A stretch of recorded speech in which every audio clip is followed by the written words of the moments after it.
তো দুর্লভপুরের ঠাকুর দেখতে গিয়ে এরকম জামে ফাঁসে যাবো কোনোদিন ভাবতে পারিনি। তো তো চলো তাইলে বেশি দেরি না করে ভিডিওটা প্রথম থেকে শুরু করা যাক। তো চেংড়া ফাটা বন্ধুগুলো গেলে চলে গেলাম একেবারে ঠাকুর দেখি। তো যাই পথে দেখছি আবার এত ভিড় লাগিয়েছে না কিছু বলার না। দেখিলাও কত ভিড় লাগিয়েছে, এত ভিড় লাগিয়েছে আর কি বলবো তোমাদেরকে। তো যেতে যেতে এই যে আমরা ফাইনালি পৌঁছে গেলাম দুর্লভপুরে। দুর্লভপুরে যাই তো দেখছি প্রচুর ভিড়। তারপরে আমরা চলে গেলাম একবারে ঢুকি গেলাম ঠাকুর দেখতে।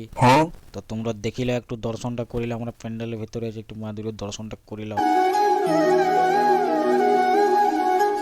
তারপরে ক্যামেরাটা একবার প্যান্ডেলটা একটু ঘুরিয়ে দিলাম, তোমরা একটু দেখিলাও প্যান্ডেলটা কেমন করেছে।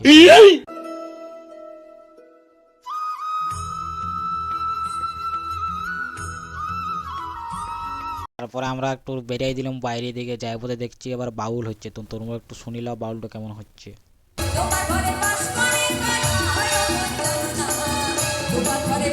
তো বাউলটা শুনিয়ে এলে পর তোমাদেরকে একটু পাড়ি বেঁধে প্যান্ডেলটা দেখাই দিলাম। চারিদিকে দেখো কত লোকজন, প্রচুর ভিড় হয়েছে। তো তোমরা একটু প্যান্ডেলটা ভালো করে দেখিলাও।